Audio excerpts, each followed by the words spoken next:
જય માતાજી મિત્રો, હું આપણે ઠાકોર ને અમે ગાંધીનગર પહોંચવા જાય બરાબર 20 થી 25 કિલોમીટર બાકી છે અને આજે આકોલીના ઠાકોર મળ્યા છે તો હું એમને પૂછવા માંગુ છું કે ઠાકોર સમાજની એકતા માટે તમે તૈયાર છો કે નહીં? અને જ્યારે અલ્પેજી ઠાકોરનો ઠાકોર સેનાનો બોલાવો આવે છે, જ્યારે ઠાકોર સમાજને જરૂર પડશે ત્યારે તમે એમની સાથે છો કે નિયમ? અને આકોલીનો અને બનાસકાંઠાનો પાટણનો સમગ્ર ગુજરાતનો ઠાકોર કદી પાછો પડે? અને જ્યારે આ સમાજ તમને યાદ કરશે, જ્યારે ઠાકોર સમાજની કોઈ બેન દીકરી કોઈ ભાઈને તકલીફ પડશે તો તમે સમાજની સાથે વડીલોના બધા છે. હું તમને પૂછવા માંગુ, તમે સમાજની સાથે હશો કે નહીં? તમે સમાજની જ્યારે સમાજને તકલીફ પડશે ત્યારે સમાજની સાથે છો.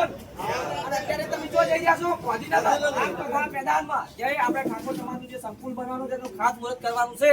તો ભાઈ ઇતિહાસની અંદર કે ઠાકોર સમાજનો ઇતિહાસ બનાવવાનો છે બરાબર. તો રાતના 1 વાગે અમે અહીંયા આટલે ભેગા થયા છે બરાબર. રાતના 3 વાગે જે ગાંધીનગર અલ્પેજી ઠાકોરનો બોલાવો આવ્યો હતો કે તમે આવજો, તો ઘણા લોકોને એવું હતું કે ભાઈ રાત પડે ઠંડી પડે ઠાકોર ના આવે. એટલે આ કાળી 14 બોલાવે તોય ઠાકોર આવે. ઠાકોરો કદી પાછા ના પડે, ઠાકોરો કદી પાછા પડે.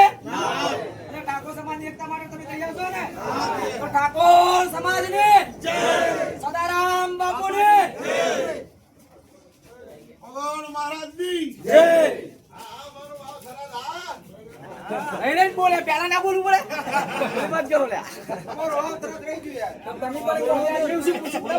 ના હજી બોલો, ચાલુ જ છે.